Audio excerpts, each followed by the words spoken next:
ನಮಸ್ತೆ ಮಿತ್ರರೇ. ಇಂದು ನವರಾತ್ರಿಯ 4ನೇ ದಿನ. ದೇವಿ ಕೂಷ್ಮಾಂಡ ತಾಯಿಯನ್ನು ಆರಾಧಿಸುವಂತಹ ದಿನ. ಎಲ್ಲರಿಗೂ ಆ ತಾಯಿಯು ಸನ್ಮಂಗಲವನ್ನು ನೀಡಲಿ ಅಂತ ಹೇಳುತ್ತಾ, ಇವತ್ತು ನಾನು ದೇವಸ್ಥಾನ ಶೈಲಿಯ ಒಂದು ಕೊಳಂಬವ ಅಥವಾ ಸಾಂಬಾರ, ಕೊದ್ದೆಲ ಏನು ಕರಿಬಹುದು, ಕೊನೆಯಲ್ಲಿ ಬಳಸುವಂತಹದ್ದು ಯಾವಾಗಲೂ ಅದನ್ನು ಒಂದು ಭಟ್ರ ಹತ್ರ ಕೇಳಿ ಹೇಗೆ ಮಾಡುವುದಂತ ಕೇಳಿ, ಅವರ ಶೈಲಿ ಅಂತೆ ಅದು. ಅವರು ಹೇಳಿದ್ರು ಬೇರೆ ಬೇರೆ ಶೈಲಿಯಲ್ಲಿ ಮಾಡ್ತಾರೆ, ನಾನು ಮಾಡುವ ಶೈಲಿಯನ್ನು ಹೇಳಿಕೊಡ್ತೇನೆ ಹೇಳಿ ಹೇಳಿಕೊಟ್ರು. ಅದೇ ರೀತಿಯಾಗಿ ನಾನು ಇವತ್ತು ಮಾಡಿದ್ದೇನೆ. ಹಾಗಾದರೆ ಈ ಒಂದು ದೇವಸ್ಥಾನ ಶೈಲಿಯ ಕೊದ್ದೆಲನ್ನು ಹೇಗೆ ಮಾಡುವುದೆಂದು ನೋಡುವ ಮೊದಲು, ಯಾರೆಲ್ಲ ನನ್ನ ಚಾನಲ್ ಅನ್ನು ನೋಡ್ತಿದ್ದೀರಿ, ಯಾರೆಲ್ಲ ಇನ್ನೂ ಸಬ್ಸ್ಕ್ರೈಬ್ ಮಾಡಿಲ್ಲ, ದಯವಿಟ್ಟು ಸಬ್ಸ್ಕ್ರೈಬ್ ಮಾಡಿ ಸಪೋರ್ಟ್ ಮಾಡಿ ಅಂತ ಹೇಳುತ್ತಾ ಬನ್ನಿ ಅಡಿಗೆ ಮನೆಗೆ ಹೋಗೋಣ. ನಮಸ್ತೆ ಮಿತ್ರರೇ. ಇವತ್ತು ದೇವಸ್ಥಾನ ಶೈಲಿಯ ಒಂದು ಸಾಂಬಾರ್, ಅಂದರೆ ಕೊದ್ದೆಲ್ ಅಂತ ನಾವು ಕರಿತೇವೆ ಅಂತ ಒಂದು ಸಾಂಬಾರ್. ಈ ಕುಂಬಳಕಾಯಿ, ಒಂದು ಸಿಹಿ ಕುಂಬಳ ಮತ್ತೊಂದು ಆಶ್ ಗಾರ್ಡ್, ಇವುಗಳನ್ನು ಬಳಸಿ, ಮತ್ತೆ ಅದರೊಟ್ಟಿಗೆ ಒಂದೇ ಒಂದು ಈ ನುಗ್ಗೆಕಾಯಿ, ಇಷ್ಟಕ್ಕೆ ಒಂದು ನುಗ್ಗೆಕಾಯಿ ಬೇಕು. ನೀವು ತುಂಬಾ ಸ್ವಲ್ಪ ಹೆಚ್ಚು ಮಾಡೋದಾದ್ರೆ ಒಂದು 2-3 ನುಗ್ಗೆಕಾಯಿ ಹಾಕಿದ್ರೆ ಸ್ವಲ್ಪ ಬಹಳ ಪರಿಮಳ, ಒಂದು ನುಗ್ಗೆ ಹಾಕಿದ್ರೆ ಸಾಕು. ನುಗ್ಗೆಕಾಯಿ ಆರೋಗ್ಯಕ್ಕೆ ಸಹ ಒಳ್ಳೆಯದು ಮತ್ತು ಪರಿಮಳಯುಕ್ತವಾಗ್ತದೆ. ಒಂದು ಟೊಮ್ಯಾಟೊ, ಮತ್ತೊಂದು ಕಾಯಿ ಮೆಣಸು, ಸ್ವಲ್ಪವೇ ಸ್ವಲ್ಪ ತೆಂಗಿನ ತುರಿ, ನೀವು ಡ್ರೈ ತೆಂಗಿನ ತುರಿ ಸಹ ತೆಗೆದುಕೊಳ್ಬಹುದು, ಡ್ರೈ ಕೊಕೊನಟ್ ಸಹ, ಮತ್ತೆ ಕೊತ್ತಂಬರಿ ಸೊಪ್ಪು, ಕರಿಬೇವಿನ ಸೊಪ್ಪು. ಇಲ್ಲಿ ಮಸಾಲೆಗೆ 1 ಚಮಚದಷ್ಟು ಉದ್ದಿನ ಬೇಳೆ, 3/4 ಚಮಚದಷ್ಟು ಜೀರಿಗೆ ತೆಗೆದುಕೊಂಡಿದ್ದೇನೆ ನಾನು, 1.5 ಚಮಚದಷ್ಟು ಕೊತ್ತಂಬರಿಯ ಬೀಜ, ಒಂದು 6 ಈ ಬ್ಯಾಡ್ಗೆ ಮೆಣಸು. ಬೇರೆ ನಾನು ಖಾರ ಮೆಣಸು ಏನು ಹಾಕುದಿಲ್ಲ, ಇದು ಖಾರ ಹೆಚ್ಚಾಗಬಾರ್ದು, ಖಾರ ಆದ್ರೆ ಒಳ್ಳೇದಾಗುದಿಲ್ಲ. ಈ ವೈಟ್ ರೈಸಿಗಂತೂ ಸೂಪರ್ಬ್ ಆಗಿರುವಂತಹ ಈ ಒಂದು ಸಾಂಬಾರು. ಸ್ವಲ್ಪ ಹಿಂಗು ಬೇಕು, ಮೆಂತೆ ಒಂದು 1/4 ಚಮಚ, ಒಂದು 1/4 ಚಮಚದಷ್ಟು ಕರಿಮೆಣಸು ಬೇಕಿದ್ರೆ ಒಂದು 1/2 ಚಮಚ ಸಹ ಹಾಕೊಳ್ಬಹುದು, ಚೂರು ಅದರಲ್ಲಿ ಖಾರ ಬಂದ್ರೆ. ಇನ್ನು ಇಲ್ಲಿ ಸಾಸಿವೆ ಒಂದು 1/4 ಚಮಚದಷ್ಟು, ಮತ್ತೆ ಹಳದಿ. ಈಗ ಮೊದಲಿಗೆ ನಾನೇನ್ ಮಾಡ್ತೇನೆ ಹೇಳಿದ್ರೆ, ಒಂದು 100 ಗ್ರಾಮ್ಸ್ನಷ್ಟು ಈ ತೊಗರಿ ಬೇಳೆಯನ್ನು ಬೇಯಲಿಕ್ಕೆ ಇಟ್ಟಿದ್ದೇನೆ. ಓಕೆ, ಬಾಣಲೆ ಬಿಸಿ ಆಗುವಾಗ ಕೇವಲ ಒಂದೇ 1 ಚಮಚದಷ್ಟು ಈ ತೆಂಗಿನ ಎಣ್ಣೆಯನ್ನು ಹಾಕೊಂಡಿದ್ದೇನೆ. ನೀವು ಯಾವ ಎಣ್ಣೆ ಸಹ ಹಾಕೊಳ್ಬಹುದು. ಮೊದಲಿಗೆ ನಾವೇನ್ ಮಾಡ್ಬೇಕು, ಜೀರದೊಂದು ಸ್ಮೆಲ್ ಹೋಗುವವರೆಗೆ, ಸ್ವಲ್ಪ ಜೀರಕ್ಕೆ ಹಸಿ ವಾಸನೆ ಇರ್ತದಲ್ಲ, ಅದು ಹೋಗುವವರೆಗೆ ಇದನ್ನು ಸಣ್ಣ ಉರಿಯಲ್ಲಿ ಇಲ್ಲಿ ಹುರಿತಾ ಇರುವಾಗ, ಇಲ್ಲಿ 1 ವಿಸಿಲ್ ಆಯ್ತು, ನಾನೊಂದು 2-3 ವಿಸಿಲ್ ತೆಗೆದುಕೊಳ್ತೇನೆ. ನೋಡಿ, ಇದು ಹಸಿ ವಾಸನೆ ಹೋಗುವಾಗ ಇಲ್ಲಿ ಉದ್ದಿನ ಬೇಳೆ, ಹೀಗೆ ಈ 2 ವಸ್ತುಗಳನ್ನು ಸ್ವಲ್ಪ ಹುರಿದುಕೊಳ್ಳೋಣ. ಅದರೊಟ್ಟಿಗೆ ಕರಿಬೇವಿನ ಸೊಪ್ಪು ಸ್ವಲ್ಪ ಹಾಕೊಳ್ಳೋಣ.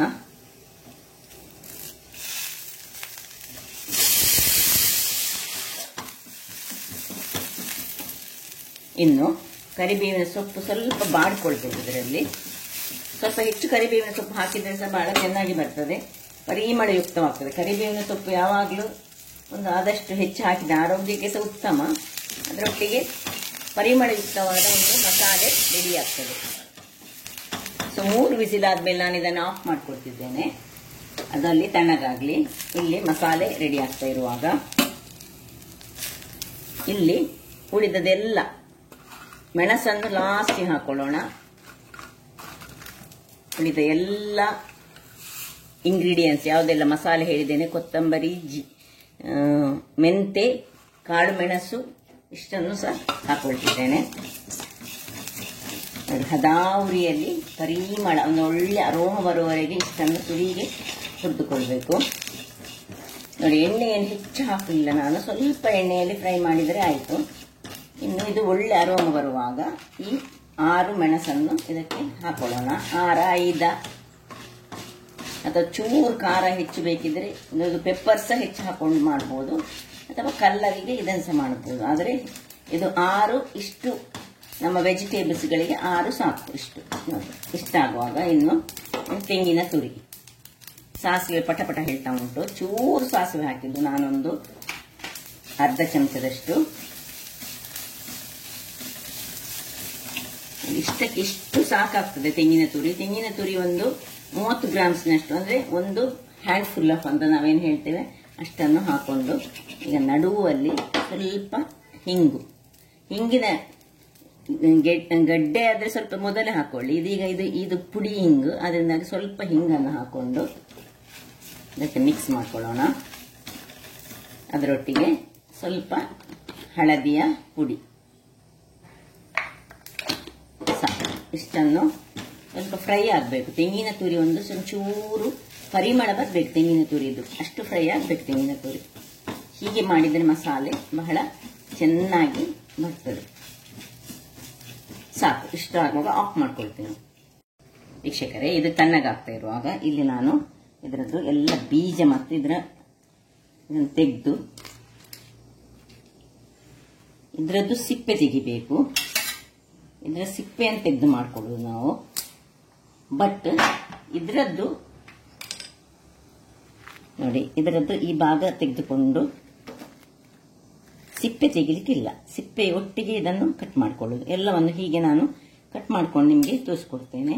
ಸಿಪ್ಪೆ ಸ್ವಲ್ಪ ಒಳ್ಳೇದಿರದಿದ್ರೆ ಅಲ್ಲಿ ಸ್ವಲ್ಪ ಒಂಚೂರು ಕೆತ್ತಿಕೊಳ್ಳಿ. ಆದರೆ ಸಿಪ್ಪೆ ಒಳ್ಳೇದಿದ್ರೆ ಸಿಪ್ಪೆ ನಾವು ಯೂಸ್ ಮಾಡ್ಕೊಳ್ಬೇಕು ಈ ಸಾಂಬಾರಿಗೆ. ವೀಕ್ಷಕರೇ ನೋಡಿ, ಎಲ್ಲ ಕಟ್ ಮಾಡಿಕೊಂಡೆ. ನೋಡಿ, ಹೋಳುಗಳು ಈ ರೀತಿಯಾಗಿ ಇರಬೇಕು. ಈ ರೀತಿಯಾಗಿದ್ರೆ ಒಳ್ಳೇದಾಗ್ತದೆ. ಮತ್ತೆ ಅದು ಸಾಂಬಾರಲ್ಲಿ ತಿನ್ನುವಾಗ ಒಳ್ಳೆದಾಗ್ತದೆ. ಒಂದು ಕಾಯಿ ಮೆಣಸನ್ನು ಸಹ ಹೀಗೆ ಕಟ್ ಮಾಡ್ಕೊಂಡಿದ್ದೇನೆ. ಒಂದು ಟೊಮ್ಯಾಟೊ ಹೀಗೆ ಒಂದು 4 ಭಾಗಗಳಾಗಿ ಮಾಡಿದರೆ ಸಾಕು. ಇಲ್ಲಿ ಇದರದ್ದು ಸಹ ಒಳ್ಳೆ ಹೊರಗಿನ ನಾರನ್ನು ಸಹ ಎಲ್ಲ ತೆಗೆದುಕೊಂಡಿದ್ದೇನೆ. ನೋಡಿ, ಇದು ನಾರು ತೆಗೆದುಕೊಳ್ಬೇಕು. ಹೆಚ್ಚಾಗಿ ಕೆಲವರು ಅಲ್ಲಲ್ಲಿಗೆ ಹಾಕಿಕೊಳ್ತಾರೆ. ನಾರು ತೆಗೆದುಕೊಂಡ್ರೆ ತಿನ್ನುವಾಗ ಬಹಳ ಚೆನ್ನಾಗಿ ಬರ್ತದೆ, ಬೆಳತ್ತಾಗಿ ಉಂಟು. ಈಗ ಒಂದು ಪಾತ್ರೆಯನ್ನು ತೆಗೆದುಕೊಂಡಿದ್ದೇನೆ. ಅದಕ್ಕೆ ಈ 2 ರೀತಿಯ ಕುಂಬಳಕಾಯಿಯನ್ನು ಸಹ ಹಾಕೊಂಡಿದ್ದೇನೆ. ಇನ್ನು ಎಲ್ಲ ಇವುಗಳು ನುಗ್ಗೆಕಾಯಿ, ಟೊಮ್ಯಾಟೊ, ಇನ್ನು ಸ್ವಲ್ಪ ಕರಿ ಲೀವ್ಸ್,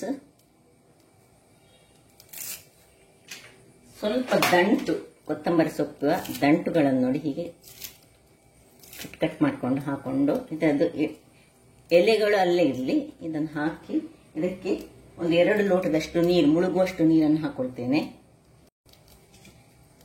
ನೋಡಿ, ಇದು ಮುಳುಗುವಷ್ಟು ನೀರು ಹಾಕಿ ಗ್ಯಾಸನ್ನು ಉರಿಸಿಕೊಳ್ತಿದ್ದೇನೆ. ಮುಚ್ಚಳ ಮುಚ್ಚಿ ಬೇಯಿಸಿಕೊಳ್ಳೋಣ. ಇದಿಲ್ಲಿ ಬೇಯ್ತಾ ಇರುವಾಗ ಇಲ್ಲಿ ನಾವು ಈ ಮಸಾಲೆ ತಣ್ಣಗಾಗಿದೆ. ಇದಕ್ಕೆ ಸ್ವಲ್ಪ ಹುಳಿ, ಮೇನ್ ಆಗಿ ಬೇಕಿದ್ದು ಹುಳಿ ಮತ್ತು ಬೆಲ್ಲ. ಈ ಸಾಂಬಾರು ಹೇಳಿದರೆ ಅದರಲ್ಲಿ ಹುಳಿ ಮತ್ತು ಬೆಲ್ಲ ಮೇನ್. ಅದರಿಂದಾಗಿ ಇಷ್ಟನ್ನು ಹಾಕಿ ಅದನ್ನೆಲ್ಲ ಹಾಕ್ಕೊಳ್ತೇನೆ. ಇದರ ಒಟ್ಟಿಗೆ ಇನ್ನು ಒಂದು ಹುಳಿ ನಾನು ತೋರಿಸ್ತೇನೆ ಎಷ್ಟು ಬೇಕು ಹೇಳಿ. ವೀಕ್ಷಕರೇ, ಇಲ್ಲಿ ನೋಡಿ, ಒಂದು ಸಣ್ಣ ಲಿಂಬೆ ಗಾತ್ರ ಅಥವಾ ಒಂದು ದೊಡ್ಡ ನೆಲ್ಲಿಕಾಯಿ ಗಾತ್ರದ ಹುಳಿ ಹಾಕೊಂಡು ಇದಕ್ಕೆ ಸ್ವಲ್ಪ ನೀರನ್ನು ಹಾಕಿ ಇದನ್ನು ಒಳ್ಳೆ ಫೈನ್ ಆಗಿ, ಅಂದ್ರೆ ತುಂಬಾ ಫೈನ್ ಬೇಡ, ಕೋಸ್ಟ್ಲಿ ಗ್ರೈಂಡ್ಸ್ ಅಲ್ಲ, ಅದಕ್ಕಿಂತ ಇನ್ ಬಿಟ್ವೀನ್ ಮಾಡಿಕೊಂಡು ಬರ್ತೇನೆ. ವೀಕ್ಷಕರೇ, ಇಲ್ಲಿ ನೋಡಿ ಮಸಾಲೆ ರೆಡಿಯಾಗಿದೆ. ಇಲ್ಲಿ ಕಾಣಬಹುದು ಯಾವ ರೀತಿಯಲ್ಲಿ ಉಂಟು ನೋಡಿ. ತುಂಬಾ ನೈಸ್ ಅಲ್ಲ. ಕೆಲವರು ಏನ್ ಮಾಡ್ತಾರೆ ಹೇಳಿದ್ರೆ, ಇದರಲ್ಲಿ ಈ ದೇವಸ್ಥಾನಗಳಲ್ಲಿ ಹೆಚ್ಚಾಗಿ ಸ್ವಲ್ಪ ಈ ಅಕ್ಕಿಯನ್ನು ಸಹ ಫ್ರೈ ಮಾಡುವಾಗ ಹಾಕ್ತಾರೆ. ನಾನೀಗ ಇಲ್ಲಿ ಇದನ್ನು ಬೇಯಿಸಿಟ್ಟುಕೊಂಡಿದ್ದೇನಲ್ಲ, ಇದನ್ನು ಯೂಸ್ ಮಾಡ್ಕೊಳ್ತಿದ್ದೇನೆ. ಆದ್ರಿಂದಾಗಿ ಸ್ವಲ್ಪ ಮ್ಯಾಶ್ ಮಾಡ್ಕೊಳ್ಳೋಣ. ಮ್ಯಾಶ್ ಮಾಡಿಕೊಂಡು ಇದನ್ನೀಗ ಇದು ಬೇಯಿಸುವಾಗ ಬೇಕಿದ್ರೆ ಚೂರು ಹಿಂಗೆ ಹಾಕೊಳ್ಬಹುದು. ಇದನ್ನೀಗ ಪಕ್ಕಕ್ಕೆ ಇಟ್ಕೊಳ್ಳೋಣ. ಇಲ್ಲಿ ಮುಕ್ಕಾಲು ಬೆಂದಿದೆ ನೋಡಿ. ಈಗ ಇದನ್ನು ಮುಕ್ಕಾಲು ಬೇಯುವಾಗ ಇದನ್ನು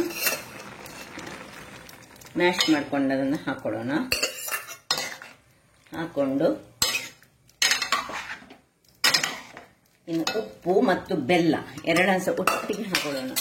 ಒಂದು ದೊಡ್ಡ ತುಂಡು ಬೆಲ್ಲ ಮತ್ತು ಉಪ್ಪು ರುಚಿಗೆ ತಕ್ಕಷ್ಟು ನೋಡಿ, ಇಷ್ಟು ಉಪ್ಪನ್ನು ಹಾಕೊಂಡು ಪುನಃ ಇದನ್ನು ಮುಚ್ಚಳವನ್ನು ಮುಚ್ಚಿ ಒಳ್ಳೆ ಉಪ್ಪು ಮತ್ತು ಬೆಲ್ಲದ ಸಿಹಿ ಅದರೊಟ್ಟಿಗೆ ಮಿಕ್ಸ್ ಆಗಲಿ. ವೀಕ್ಷಕರೇ, ಇಲ್ಲಿ ನೋಡಿ ಒಳ್ಳೆ ಬೆಂದಿತ್ತು, ಒಳ್ಳೆ ನೀರು ಸಹ ಬಿಟ್ಟಿದೆ. ಒಳ್ಳೆ ಇಲ್ಲಿ ಕಾಣ್ಬೋದು ನಿಮಗೆ, ಒಳ್ಳೆ ನೀರು ಸಹ ಆಗಿ ನಿಮಗೆ ಈ ಕುಂಬಳಕಾಯಿ ನೋಡುವಾಗಲೇ ಗೊತ್ತಾಗ್ತಿದೆ ಬೆಂದಿದೆ ಅಂತ ಹೇಳಿ. ತುಂಬಾ ಬೇಯಿಸ್ಲಿಕ್ಕೆ ಹೋಗಬಾರ್ದು, ಹದಾದಲ್ಲಿ ಬೇಯಿಸಬೇಕು. ಈಗ ನಾವೇನ್ ಮಾಡೋ ಹೇಳಿದ್ರೆ ಈ ಮಸಾಲೆ ಏನ್ ಮಾಡಿದ್ದೇವೆ ಅದನ್ನು ಇದಕ್ಕೆ ಶಿಫ್ಟ್ ಮಾಡ್ಕೊಳ್ಳೋಣ. ನೀರನ್ನು ನೋಡಿಕೊಂಡು ಹಾಕಬೇಕು. ಸಾಂಬಾರು ಹೇಳಿದ್ರೆ ಕೊದ್ದೇಲಿ ಇದು ಸ್ವಲ್ಪ ದಪ್ಪದಲ್ಲೇ ಇರಬೇಕು, ಅದರಿಂದಾಗಿ ತುಂಬಾ ನೀರು ಮಾಡ್ಲಿಕ್ಕಿಲ್ಲ. ಎಲ್ಲವನ್ನು ಹಾಕೊಳ್ತೇನೆ ಇದಕ್ಕೆ. ಕೊನೆಗೆ ಸ್ವಲ್ಪ ಮಿಕ್ಸಿಗೆ ನೀರನ್ನು ಹಾಕೊಂಡು ಇದನ್ನು ಮಿಕ್ಸ್ ಮಾಡ್ಕೊಳ್ಳೋಣ. ಹೇಗೆ ಬಂತು ನೋಡಿ, ದೇವಸ್ಥಾನದಲ್ಲಿ ಹೀಗೆ ಬಳಸ್ತಾರೆ, ದಪ್ಪ ದಪ್ಪದಾಗಿ. ಈ ಸಾರಿನ ನಂತರ ಬರುವಂತಹದ್ದೇ ಕೊದ್ದೇಲು ಅಥವಾ ಸಾಂಬಾರು ಅಂತ ಏನ್ ಕರಿತೇವೆ ನೋಡಿ. ಪರಿಮಳ ಸಹ ಅಷ್ಟೇ ಸೂಪರ್ಬ್ ಆಗಿದೆ. ಈಗ ಒಂದು ಕುದಿ ತೆಗೆಯೋಣ. ಮತ್ತೆ ಅದಕ್ಕೊಂದು ಒಗ್ಗರಣೆ ನಾನು ಹೇಳ್ತೇನೆ, ಯಾವ ರೀತಿಯ ಒಗ್ಗರಣೆ. ಸಿಂಪಲ್ ಒಗ್ಗರಣೆ. ಒಂದು 10 ನಿಮಿಷಗಳ ಬಳಿಕ ನೋಡಿ ಒಳ್ಳೆ ಇದರಲ್ಲಿ ಇದು ಕುದಿಯಿತು, ಮಸಾಲೆ ಚೆನ್ನಾಗಿ ಕುದ್ದಿಕೊಂಡಿತು, ಸಾಕು. ಈಗ ಇನ್ನು ಕೊನೆಯದಾಗಿ ಈ ಕೊತ್ತಂಬರಿ ಸೊಪ್ಪನ್ನು ಇದಕ್ಕೆ ಹಾಕೊಳ್ತಿದ್ದೇನೆ. ಹಾಕೊಂಡು ಇದನ್ನು ಆಫ್ ಮಾಡಿಕೊಂಡು ಇಲ್ಲಿ ಒಂದು ಬಣಾಲೆಯನ್ನು ಇಟ್ಕೊಂಡಿದ್ದೇನೆ. ಈ ಬಣಾಲೆಗೆ ಸ್ವಲ್ಪ ಎಣ್ಣೆಯನ್ನು ಹಾಕೊಳ್ತೇನೆ. ಒಂದು ಸಣ್ಣ ಒಗ್ಗರಣೆ, ಸಿಂಪಲ್ ಒಗ್ಗರಣೆ ನೋಡಿ. ಒಂದು ಇದು ಕೊಡದಿದ್ರೆ ಸಾಕ್ತದೆ, ಲಾಸ್ಟಿಗೆ ಕೊತ್ತಂಬರಿ ಸೊಪ್ಪು ಮಾತ್ರ ಇದ್ದು ಸಾಕ್ತದೆ.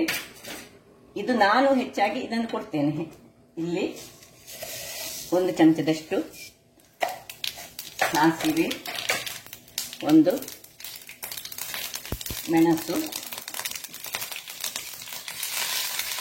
ಕರಿಬೇವಿನ ಸೊಪ್ಪು, ಚಿಟಿಕೆಯಷ್ಟು ಇಂಗು. ಆಗ ಇಂಗು ಹಾಕೊಂಡಿದ್ದೇವೆ ನಾವು. ಇಂಗು ಹಾಕೊಂಡು ಆಯ್ತು. ಇದನ್ನು ಸ್ವಲ್ಪ ಕರಿಬೇವಿನ ಸೊಪ್ಪು ಫ್ರೈ ಆಗುವವರೆಗೆ ಇಟ್ಟು ಆಫ್ ಮಾಡ್ಕೊಳ್ತಿದ್ದೇನೆ. ಇನ್ನು ಇದನ್ನು ಇದಕ್ಕೆ ಶಿಫ್ಟ್ ಮಾಡ್ಕೊಳ್ಳೋಣ.